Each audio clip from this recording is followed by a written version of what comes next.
got the cornfield calm, Midwest tone, but he's spitting facts like a dog with a bone. Lanky frame, fire-haired, eyes on the case, breaking down the game in the darkest place. Sports scores to murder boards, Hoosier logic cuts like swords. From Friday lights to chalked out lines, this redhead's brain rewrites the lines inside the Hoosier mind, where the stories twist and stats unwind. He's a legend in flannel, mic in hand, digging deep where few can stand. From touchdowns to crime scenes raw, he's got the truth in every draw. Yeah, step in if you dare to find what's brewing inside the Hoosier mind. He'll talk Pacers, Colts, or Colts on trial. Hoosier humor with a devilish smile. He's that redhead sleuth with a box of clues, takes your headline, breaks the news. With every stat and every scream, he's painting portraits in your stream. Don't blink, he'll tie it tight, from game night wins to murder fight. Inside the Hoosier mind, where the facts hit hard and the lines are blind. He's a ginger ninja, smooth and slick, cracking cases play by play quick. From courtrooms to the hardwood floor, he digs for more than just the score. Tune in and don't rewind, you're deep now inside the Hoosier mind.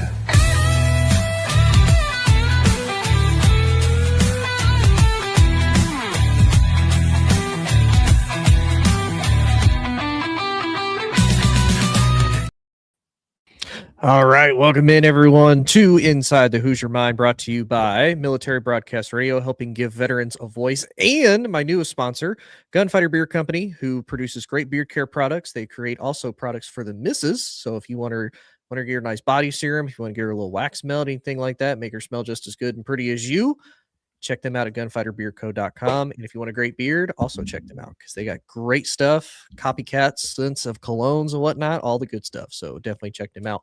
Also, he is a small business owner in South Carolina and a Marine Corps veteran to boot with that. And Mike is here with us, which is super happy because we love having Mike on the show. But it kind of sucks today, Mike, because football season's officially over until like 6 months from now. Yeah, and it kind of sucks. Definitely a rough day, but it's the part where we're trying to get Tone into the baseball world, because pitchers and catchers report this week. It's really exciting. Baseball is in full effect. Second the clock hits 0, I'm in Cubby mode, ready to get those bleacher bums rocking again. So it's going to be pretty cool, man. We need Tone as maybe college baseball. We'll start him off slow. Not a lot in Indiana. You're just going to be a Cubs fan for the most part. And I'm good with that. I say most baseball here, yeah, it's Cubs, Cardinal, or not. Well, some few Cardinal fans. More like that's more like back in when I was in high school when the Cardinals were like really good. Then there's like St. Louis Cardinals fans everywhere. But the Reds and the Cubbies are kind of the two big areas like fighting here in Indy as far as like baseball territory goes. Shout out Pops and Gonzo, man. Shout out Pops and Gonzo. Exactly. But I've always kind of rooted for the Cubbies. Like when they won the 2016 World Series, I was like, I'm happy the Cubs won, just because I heard about the story of like the dude with the goat was banned. So it was like, okay. Yeah. It's like somebody just needed to bring a goat back to Wrigley Field. It'd probably been fine. Like the curse would probably been lifted. And they did, and it was Chris Bryant, man. And hey, shout out Chris Bryant, by the way, man. I mean, I know it's not related to what we're talking about today, but if you don't know, Chris Bryant, Rookie of the Year for the Chicago Cubs, 2015, 2016, breaks a 108-year curse, and then wins MVP. And it's just one of those things that's so sad. It's like we're hearing now that like he can't even do day-to-day activities because of this back issue that he has going around right now. I think it's like something about like degenerative disease, some kind of degenerative disease. And it's just like, it's so unfortunate, bro, to see like a player that you grew up idolizing and a guy that like still has a mural on 1060 West Addison of him. And, you know, it's still one of my favorite players growing up watching for the small sample size, really, that he was in Chicago, because it was like, what, 2015 to 2021. And it's just like, it's just something where like, it's crazy that like you could be the best in the world at your sport, and then just a few years later, man, you're just taking off the map. And think about it too, like Can you imagine how frustrated he is, like you said, to go from like top of the world, like peak it, like you are a world class athlete, like you play a major professional sport, like you Yeah. literally get paid to basically work out and play this game. And then something like that, something as small as that can bring you down, unfortunately. So it is one of those. It's sad. It's kind of humbling at the same time too. No, yeah. Like Um, Chris Bryant is a fucking legend and like it forever cemented as that. But you mhm, know, deep down, like when you're an athlete, you're an athlete. You know what I yeah, mean? Like, yeah, I won a World Series, I won MVP, I won Rookie of the Year, but the guys in my draft class are still playing and performing at a high level or a relatively high level. And it's like for him to not be able to play on this roster right now, especially after getting paid as much as he did for Colorado. I know a lot of fans, like obviously they're not Cubs fans, Tone. You know what I mean? So mhm, like he owes them nothing, they owe him nothing. It's like yeah, it's and for him to not really have played in his tenure so far with them because of injuries, he's already starting the season missing the first couple months with this back issue, and it's really frustrating because that kind of gets to you at some point when all you have is silence. It gets really loud. So I'm praying for Chris, man. I really hope this really turns around for him at some point and we can kind of get like a comeback player of the year kind of story. mhm. But let me not take up too much time talking about baseball. This is what No, you no. did, by the way. All you had to say was football's over, and I went on a 3-minute tangent about the Chicago Cubs. Like I need to be stopped. You shouldn't have said Hey, it. hey, that's okay. Hey, it's funny enough because I saw a post from Jonathan Mathis earlier. They shared it of like baseball, now, your time is now. And he's like, it's Yeah. kind of a slap in the face to basketball and hockey. And I'm like, well, Well, do it, something about it. You it know what I mean? it's Like, it's one of those realistically, if basketball, like truly to me, and you can tell me if I'm wrong because you're more of an NBA fan than I am, because I'm sure. I'm not going to sit here and be a bandwagon fan because I've watched the Pacers for a long time be bad, so I'm not going to hop on the band. And they're bad again. Like realistically, do you think basketball should almost be like the spring and summertime sport? Because Mhm. one inside anyway, you're then not competing with college football, you're not competing with the NFL. You're like you essentially the only other major sport you would be competing with is baseball. Like right now, where you're at, you have to compete with the NFL, you have to compete with college football, you have to compete then with March Madness, who a lot of people probably follow college more than they do professional. Like myself, I like college basketball more than I do NBA basketball anyway. Yeah, Like if you started from like literally the second that March Madness ends and then go through the summer all the way up till August, that's 5 months, man. yeah. 5 months. Well, that's exactly like working in the WNBA for the 4 or 5 years that I did. Like that's why they thrived, and that's why like obviously like we can get into a whole thing about the numbers and the attendance and everything for the last 20 plus years, but where they are today is why the WNBA is going to thrive because there isn't any basketball, there isn't any football being played in the summers outside of the WNBA and EuroLeague. So like and obviously like you have the G League Ignite and like a bunch of other teams as well, the G League organization, summer why am I blanking on summer ball. You know, they've been playing summer Mhm. basketball. Summer league. Yeah, summer league. It's literally obvious. I don't know why I can say. But yeah, that's why the WNBA thrives. You get the Caitlin Clarks, you get the Angel Reeses, you get the Paige Beckers and all these amazing, incredible women that are really just making a staple from a social media side of really just like bringing awareness to the game. Mhm. And like you said, man, like there is no okay, it's Sunday, man. We got to watch the Bears. You know what I mean? Oh, it's Thursday night Mhm. football. It's this, it's this. It's like in the summer, if the NBA were to do it, the WNBA would be pissed. Oh, yeah. But with that being said, for the NBA, it's like, oh, Thursday night, let's do it. Like, we'll have a prime time game. You know what I mean? Mhm. Or like Friday nights, it'll be this or that. And I think it definitely also, I mean, for me, I think it just changes the impacts of the players. You know what I mean? Yeah. Like it's when you're rolling into Cleveland or Chicago in January, it's rough, brother. It was Mhm. it was a frozen tundra here 3 weeks ago. And granted, we all still pulled up to Derrick Rose night, but like Mhm. it took me an hour to get out of the parking lot because of all the snow and all the traffic. Right. That's so serious. Like it took an hour and it Yeah. was just like one of the, and I parked in the front, but Right. it's definitely something that I think would benefit the league. Players, I think would be pissed though. I think the Think players so. would be pissed because you always see them on their summer tours and what they're Yeah. up to. Yeah. And I don't know. I think there could be something kind of done. And I would even say too I would almost argue for the players. Like depending on where you're at, Yeah. you can't act like, August through realistically, even in sometimes of the year, depending August through like October, still ain't like summertime weather. Like it could still be 80, 90 degrees somewhere, depending on where you're at, and still hot and sunny, and you can still go out and ball and whatnot. And honestly, you might even have a better time because then you ain't got to compete with all the school kid crowd, you ain't got to compete with all the parents, whatnot. Like Yeah. that'd be kind of time. But nonetheless, though, we'll believe it or not, we started the first 11 minutes. We haven't even really talked about football. But we will knock out real quick. The Super Bowl is finally over. We watched. I'm going to be honest, buddy, and this might sound really mean. It's probably like one of the worst Super Bowls I've watched just because of it was like 9-0. I'm like, Yeah. okay, is a defensive fight. Like, all Yeah. right, it's not great, it's not awful, it's not No. necessarily what I want to see for the Super Bowl. Like I want like a little bit of spice thrown in there, and it's like For 12-0, and it's like 19-0, and then 19-7. I'm like, ooh, okay. If they score one more, like another touchdown, they're still in the game. And then it Yeah. was like, yeah, no, you're done. I'm like, all right, well, we Yeah. we Pack got it up. nothing from there. Yeah. Pack it up.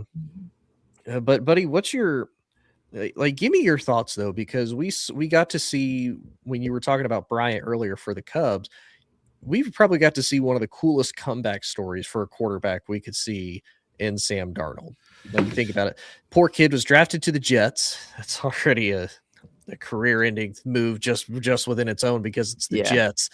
Drafted by the Jets, goes through all that disorganization, all that dysfunction, gets a new start in Carolina, but another quarterback also gets a new start in Carolina with Baker.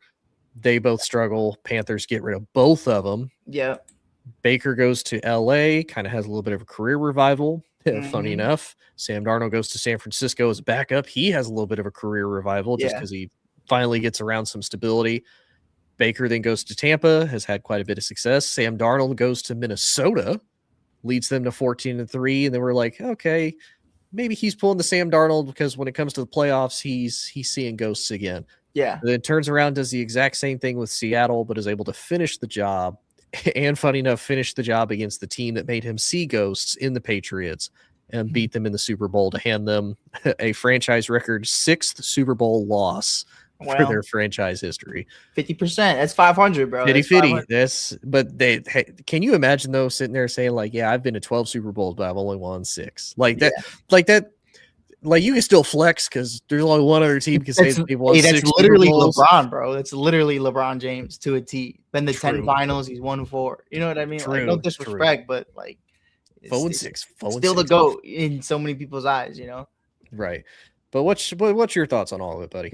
My first thought is immediately Mitch Trubisky and the 2018 Bears. And like I immediately was like, okay, if they can win with Sam, the Bears could have won with Trubisky. Like, and I know there were so many other factors. You still would have had to see the Rams. You still maybe would have even had to see Brady.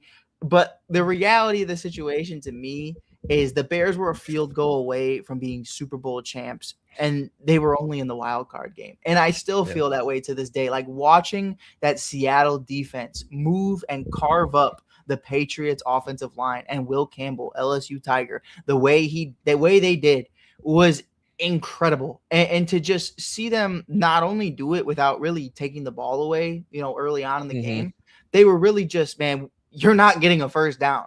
And that's really what it was. And I was like, man, it's like you're watching, honestly, not recently, but it's like watching a Bears game over the last several years. You know what I mean? Like the Bears, 3 and out. Granted, like the Ben Johnson era, chef's kiss. But like outside of that, like it reminded me so much of like the Justin Field days where it's like we're just fighting for a first down, brother. And yeah, man, to really tie it in though to like what the actual part of the game, like, it's unfortunate, man. But I will say this. I don't want to hear another motherfucker tell me that Drake May is better than Caleb Williams. If you're redrafting today, you are still taking Caleb Williams 10 times out of 10 every day that ends with Y. Caleb Williams in this game, would the Bears still have lost? Probably because that defense is incredible in Seattle. But the closer it got to the fourth quarter, the shittier Drake May got. And that's when Caleb's time to shine always comes through. And I know he would have put up a fight, and I know they would have cooked something up. It's my personal opinion, Tony. I don't know how you feel about it, but I watched that entire game and I thought to myself, Caleb Williams is better than both of these quarterbacks. And that's something as a Bears fan that I have never in my life been able to say about two teams, two quarterbacks that are in the Super Bowl at the highest level on the brightest stage. The Bears would have had the best player on the field. And it was just like a cool feeling. To me, it was one of those, it was disappointing because, again, when you think of the Super Bowl, you think, okay, these are two of the best teams all season. Yeah. And one of the things that got brought up, and then when I really looked at it, I'm like, it does kind of make sense. Like, you got to remember, the Patriots went 4-13 last year. So they had a last place schedule coming into this season. So theoretically, you had, based off of last year's record, the easiest schedule to be able to compete in, and you should have had success against some of these teams. And on the other side, I don't really want to take away from the Seahawks because that defense is solid. It's so good. Now their offense, it's funny enough because when you have a guy like JSN, when you have a guy like Kenneth Walker, when you have, even though that Cooper Kupp isn't really the Cooper Kupp of old we've seen, is still productive. Yeah. You just have to have a Sam Darnold who does not turn the ball over, which is really what helped him pretty much throughout most of the postseason, is the fact that he game managed correctly. But just real quick, to tell you the opponents that the Patriots faced this year, and you tell me kind of how much of a cakewalk they had all the way to the Super Bowl. Yeah. So they started out, they hosted the Raiders, they lost by 7. Then they go to Miami, they win. They host the Steelers, they lose by 7. They host the Panthers, stomp them. They go to Buffalo, they beat them, kind of a surprise game, but that's a divisional game. We all know divisional games, throw the records out the door. Doesn't really matter as much. Then they go to the Saints, then they go to the Titans, then they host the Browns, they host the Falcons, they go to the Bucks, which that one kind of a quality win. I'm not going to knock anything against the Bucks. Yeah. They host the Jets, they go to the Bengals without Joe Burrow. They host the Giants. Not exactly like that's going to be difficult. They host the Bills. They take an L. They go to the Ravens. They get a win. Now, kind of impressive, but albeit Baltimore was in a downward spiral this year. It was not great for them. They go to the Jets. They host the Dolphins, both messes. And then we get to the playoffs. They host the Chargers, which, I don't know what Justin Herbert issue is. I don't know what, the Chargers issue as a whole is when it comes to their postseason here of lately, but that's a struggle. Yep. Now they host Houston, and realistically, when you watch that game, if CJ Stroud could do anything but throw to the guys in the navy blue jerseys, the Texans probably win that game. But CJ Stroud just could not throw to the Patriots. And then they go to the AFC Championship, and you get handed the most cakewalk thing because Bo Nix gets injured. And so Jarrett Stidham has to be the guy to lead the Broncos. They only end up winning by 3. And then you go to the Super Bowl with Seattle. Yep. So really out of that, when I look at that schedule, I'm like, okay, so realistically to me, based off of this season, you got 2 quality wins. Because you beat the Buccaneers, who were fairly decent in contention for the division. You beat the Steelers, who ultimately ended up winning, or no, you lost to the Steelers, sorry. And you beat the Bills, who was also in contention and ended up making it pretty far against the Broncos. I mean, some people might argue, well, it's a quality win against the Ravens. Yeah. I mean, sure, you could probably make that argument because they were also in contention for their division towards the end there. But they were on a downward spiral, and it's one of those, once you're like, what were they, like 0-5 at one point? Once it's done, it's hard to climb out of. Like, you have no room for error. Lamar barely came back. And also, something I wanted to point out to Dave Kaplan in Chicago radio said earlier today, that when you look at the most touchdowns thrown by each quarterback against teams with a winning record, we're talking about true contenders. We're talking about guys in the playoffs. Against those teams, you look at the top 3. I don't remember who number 2 was. Matthew Stafford was number 1 for the most touchdowns against teams with a winning record. Caleb Williams was number 3. Do you want to guess where Drake May was? I'm going to say bottom 5. 40th. 40th? Ooh. 40th. Ooh. And in a league with 32 fucking teams, I don't know how the runner-up MVP was 40th in touchdowns thrown against teams with a winning record. That to me tells me everything I need to know. And it's not that Drake May's not good. I think Drake May's a baller. Yes. But the crown for the Brady 2.0, we got our guy. You even heard Robert Kraft saying we got our guy. He reminds me so much of Tommy, the way he walks around and talks to the guy. I don't care how he talks to the guys in the locker room. That's important, but I care about Drake May balling. May he be the new Tom Brady? Maybe one day. It's possible, but we're not going to sit up here and crown him like he's been anything special. You know what I mean? Like a phenomenal season, but like you said, you can only play who's on your schedule. I'm not going to take that away from you, but I also take into consideration that half of those teams are dog shit. And the same thing with the Chicago Bears. Chicago Bears, hey man, don't matter till you beat the Packers. All right, we did that. Don't matter till you beat the Eagles. All right, we did that. Don't matter till you beat this team, that team. And they climbed and they soared every single time, every single opportunity except the Lions had our number. Yeah. But that's my main thing is like, will it happen again next year? Yeah, I don't know. There was a lot of luck that was on our side. Like, you don't know.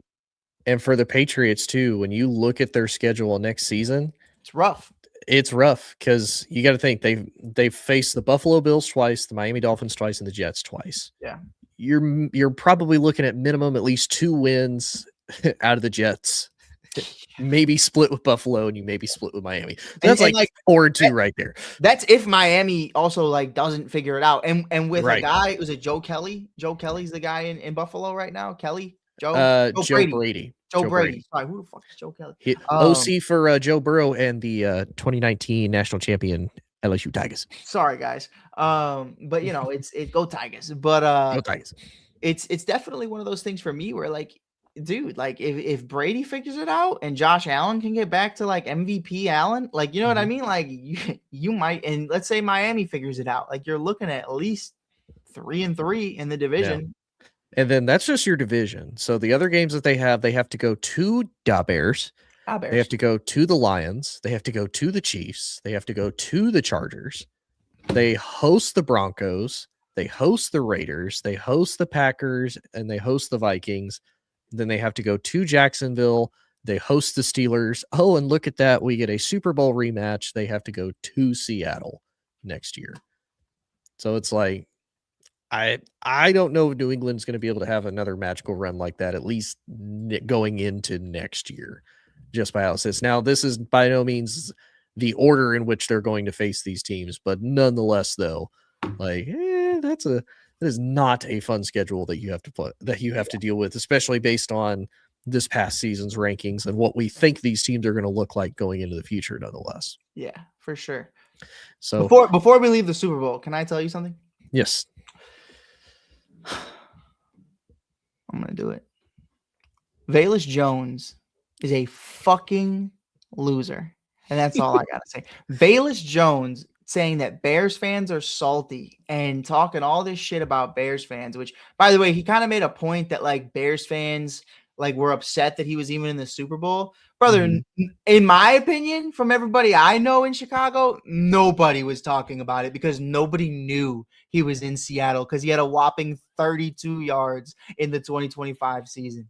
Like, sure, congratulations. You're a Super Bowl champ, but you're still a fucking bum. I don't care. That's all I had to say about before we leave the Super Bowl conversations. Fucking bum. Yeah. And for anybody who was really wondering, if you just look up Velus Jones highlights, because funny enough, I saw this on TikTok, or maybe it was Instagram, one of the two. Somebody shared it. It was like Velus Jones highlights. There were so many just wide open catches he had. It just dropped. Like the closest person's like 5 yards away from him. He's just dropping balls, just thrown right in between the numbers. It's really bad. So if anybody's wondering, that's part of why Mike is a little bit salty, and kind of rightfully so. Bro, and plus, if you're a backup, can you really talk smack Are you even Like- the backup? Like what position did they had? Let me tell you something about fucking Bayless Jones, who got his own HBO Max Hard Knocks episode so bad at wide receiver that they had to make him permanently special teams. So bad at special teams and kicking punt returning that they had to make him a fucking running back. So bad that they just cut him in the middle of that same season because he was just so fucking ass. And for him to fucking sit up here and act like, oh, well, all the Bears fans are salty. No, bro, we wished you the best. You were fucking terrible. Shout out to you, though. Probably wouldn't have got Caleb Williams without you. Probably wouldn't be where we are today and get the draft capital that we had without you selling games. I mean, we talk about Pete Rose. We talk about all these college basketball players that are gambling in their games. Someone investigate Bayless Jones because he was fucking selling mid-game, and you crown him. He's a champion, sure. Like no matter who, I don't care if you're the backup kicker or whoever. If you're on the team, you're on the team. Congratulations, but keep my fan base out your damn mouth. We weren't worried about it. He's like, oh, Bears fans are salty, bro. We didn't even know you were there. 32 fucking yards in 2025. Granted, it's more than the Patriots had all fucking game, but like, what are we talking about? That's all I had to say. You want to know what's really funny? He had 32 yards. You know what number he wears for Seattle Seahawks right now? What number does he wear? 32. Congratulations, you hit the mark. Fuck. Sorry. You're all good, buddy. You're all good. Fuck that guy, man. And Tennessee volunteer, by the way. I should be rocking with him. Well, hold on. He was a Trojan. He was a USC Trojan first, and then he transferred. I bet he was a Trojan. You know why? Because Trojan he was horse. fucking me for years. No lube. Fucking Bayless Jones. Who even interviewed him and asked him that fucking question? Who knows? It is one of those, man. Like, hey, let's interview Bayless today. There's no one else. What it was? You know when you see that video at the like when they're interviewing guys, and there's always that guy next to like LeBron, and he like no one's interviewing him because everyone's interviewing LeBron. Some guy saw Bayless Jones standing there and was like, "Yeah, I'll do it. Why not?" Like, you know what I mean? Oh my. Let's see. Why are the Colts? Why are the Colts not in the playoff? Well, is a couple reasons. One, I'm going to be honest. Like Ballard as GM, I don't know what his issue is with not being able to find quarterbacks ever since Luck has retired. I think the other bad part too, and Mike, you can tell me what you think about it. Sure. Like we've seen so many teams move off of guys that they either drafted as a high draft pick or they traded for, or whatever the case may be, i.e. Carson Wentz, i.e. Trey Lance, you know, and i.e. right now, Anthony Richardson. Like the experiment's done. And I know a lot of people are probably going to argue, no. I think he's only like 22, 23. He's been in the league like 3 years now. Like that's great. That's wonderful. And I know he still had to learn the position because he only played 13 games in college, if I remember correctly. Yeah. That's great. One, he's had a lot of injury issues, and you can actually look up his injury history. He's had injuries from like high school all the way on, which I'm not going to sit here and say that a high contact sport like football isn't going to leave you, probably battered and bruised with a ton of injuries. But to an extent, like if you truly have that much of an issue, you have to look at ways to try to defend yourself. And especially for him, like he is a big bodied athlete. He can move and he can throw.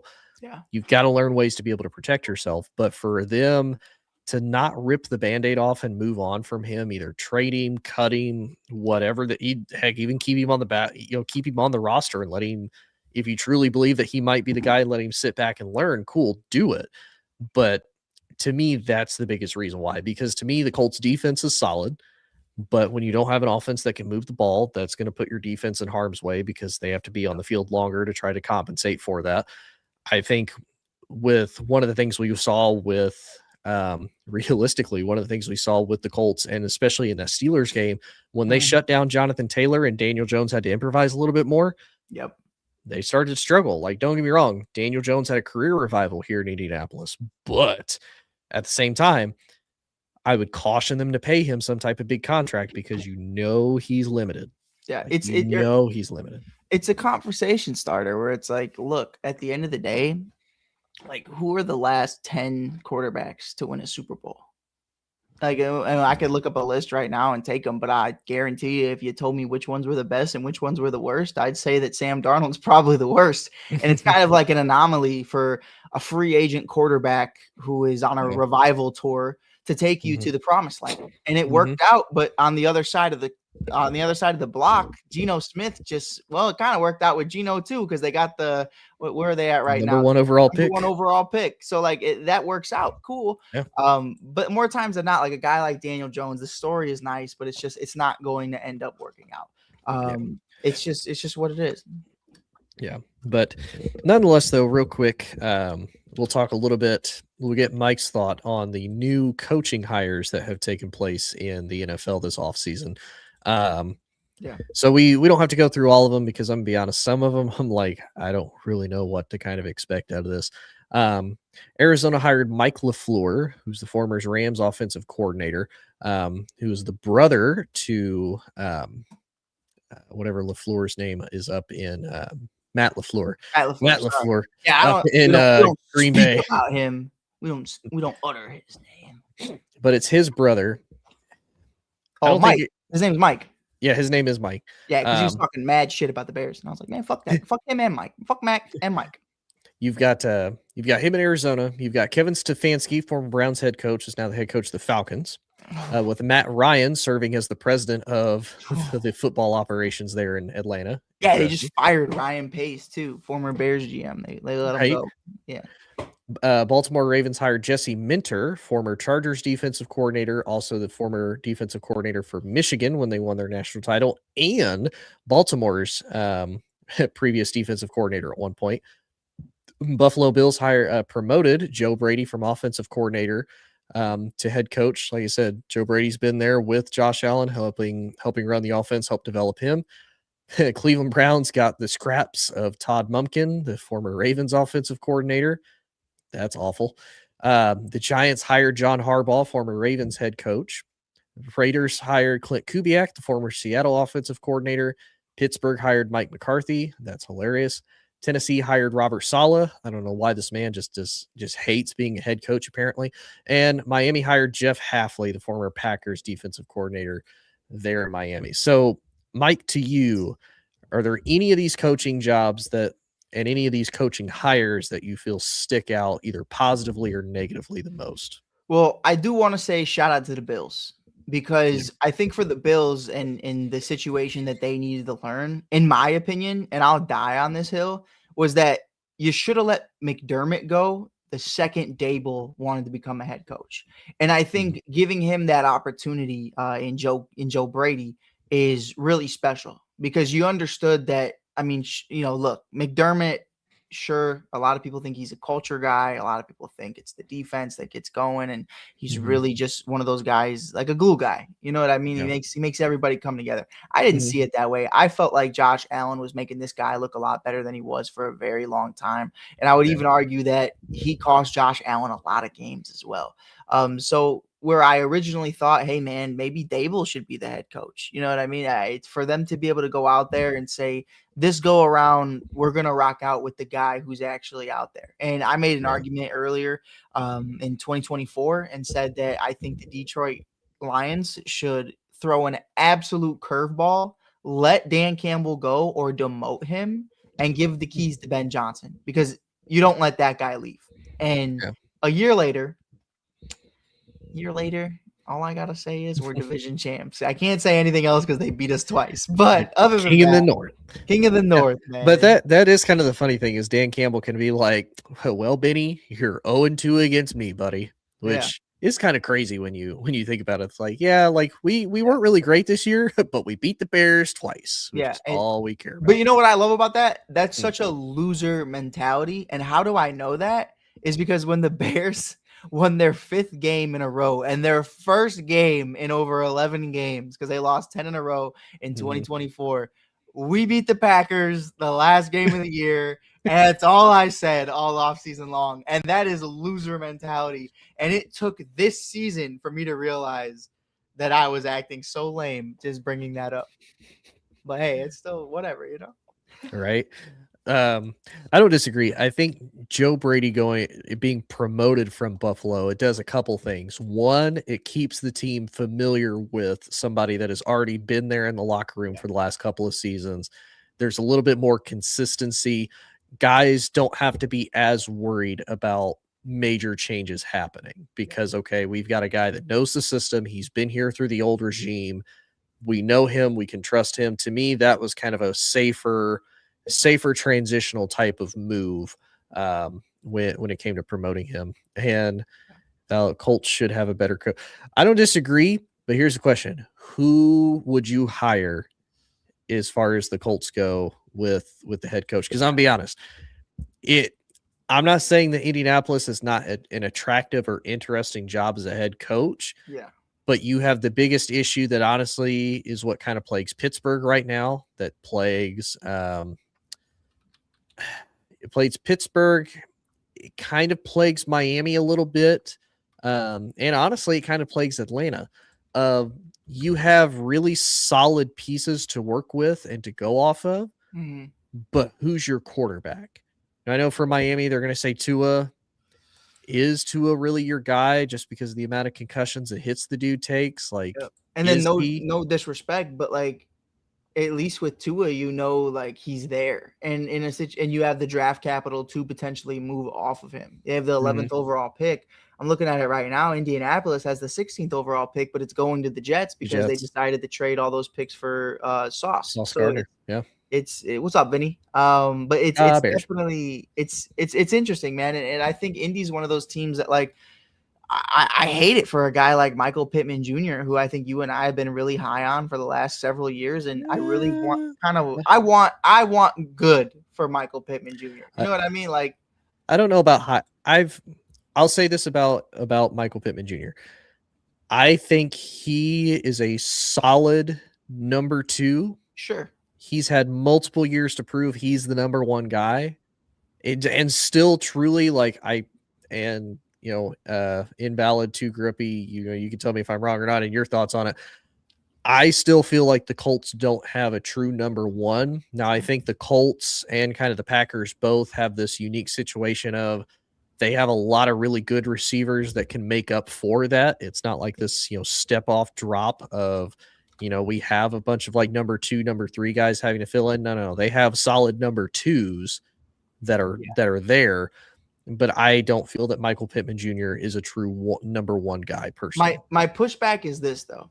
When did Michael Pittman get into the league? 2020, something like that? 2020 or 2021, one of the two. Okay, so you're looking at it 2020. I mean, let's just look at the list from 2020s. I mean, 2023, 2024, Anthony Richardson, Gardner Minshew, Nick Foles, Sam Ellinger, Matt Ryan, Carson Wentz, Phillip Rivers again. It's just and then Daniel Jones. It's a situation for me where if Justin Jefferson is publicly saying like, I'm him, but my quarterback is ass, then I think it's fair to argue, like, I mean, we're in a point to where wide receivers do need quarterbacks in 2026. Like, back in the day, it was a little, not to say that, Kyle Orton could sling that thing. I'm not saying he could. All I'm saying is just the cover 2 defenses. It was all a little different. But like, my point is, like, you put Pittman on the Chiefs or the Bills today, and he finishes what? In 2026, like wide receiver wise, where would you put him?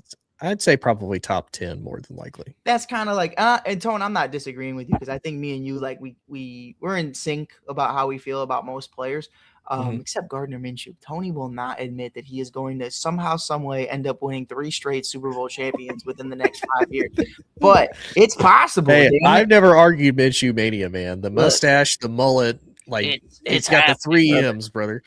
They're benching Patrick, and he's never playing another snap in Kansas City. I'm telling you what. But my point is, like, I think Pittman, like, if you look at his numbers, like, I kind of want to look up his numbers because me and Tony are just, I love our conversation today. So here's my only pushback to that. I'm gonna give you 2 names, and you tell me what you think they are as far as prime wide receivers go. Sure, sure. Okay. First one, D-Hop when he was with the Texans. Prime. Like, and who was their quarterbacks throughout his entire time when he's down there in Houston balling out? I mean, Brian Hoyer. I think Fitzmagic was at one point, like Fitzmagic. probably. Fitzmagic, Hoyer. I hear what you're saying. Palmer? No, Palmer was in no. Arizona. Yeah. Yeah. And then the other one, because it's a little bit more recently, because this guy got his quarterback last year, although this season didn't go as well. Scary Terry. Sure. Like DJ Moore's another one that DJ Moore, really, like yeah, but also like again, like Jamar Chase was really dookie without Joe Burrow. He was absolutely. Now Jefferson was dookie. I'm saying. That's true. And I'm not saying they can't have bad years, but what I'm saying though is when I look at D-Hop and I look at Scary Terry, consistently bad years and still balled out. And just talent wise too. Like yes, Michael Pittman Jr. is a wide receiver 1, comma, on the Indianapolis Colts. You know what I mean? Like he's not a wide receiver 1 in the NFL, and that's okay. And let me see the tap, man. Let me see. Flex that thing real quick. Let me see that cannon, boy. Oh no, I can't show the gun show too much. Chill. Gotta be concealed. Kid show. No, but no, I agree with you, man. I definitely think so. But I also think like the argument you can throw is like, if I'm Michael Pittman Jr., I'd be like, you never gave me a quarterback, and I've been here for 6 seasons. You know what I mean? And like you look at his numbers. You look at from rookie year on, he had 40 receptions with 503 receiving yards, 1 touchdown his rookie year. But then it blew up: 88 receptions, 1,000 yards, 99 receptions, 900 yards, 109 receptions, 1,100 yards, 69 receptions, 800 yards, 80 receptions, 784 yards. And he had, would you believe me if I told you he had a career high in touchdowns in 2025 with 7 touchdowns? And like, for it to be year 6 and that's your career high, it could speak volumes about you, or it could speak volumes about your surroundings. I say I'm not going to sit here and say it's not both, because you are right. I think when you have a good quarterback, it absolutely makes all the difference, because when you're that guy, like you said, you saw it with Jamar Chase without Joe Burrow, not the same Jamar Chase. You look at Jay Jettis with JJ McCarthy, with Carson Wentz, and look at the difference with Carson Wentz as compared to JJ McCarthy in that offense, and how well the Vikings were clicking and whatnot with him. I do think a good quarterback absolutely makes a difference. But I would also be willing to argue too that to an extent, if you are that guy as the wide receiver, you can still have even flares and chances to prove it. Again, I'm not saying you got to ball out with like 2,000 yards as some bum off the street as you're throwing quarterback, by no means. But you got to show me that, like you said, if your career high is 7 touchdowns, which is respectable, if you're in like I would say probably 3rd or 4th year, not your 6th year, man. Like you're past your rookie contract, you're into your first true real deal contract, and that's your career high. Again, not your fault because you haven't had the best quarterbacks thrown to you, but we've seen other guys absolutely ball out with lesser talent too. Like, sure, but also again, I just don't want to be the big Michael Pittman guy. I'm not, but like, I think when you have ass quarterbacks and you have a guy like Jonathan Taylor, it also like the offense it's hard. Like, we're not trusting this guy to throw this fucker, dude. Oh, absolutely. Yeah. Like we're running it with JT. Like that's it.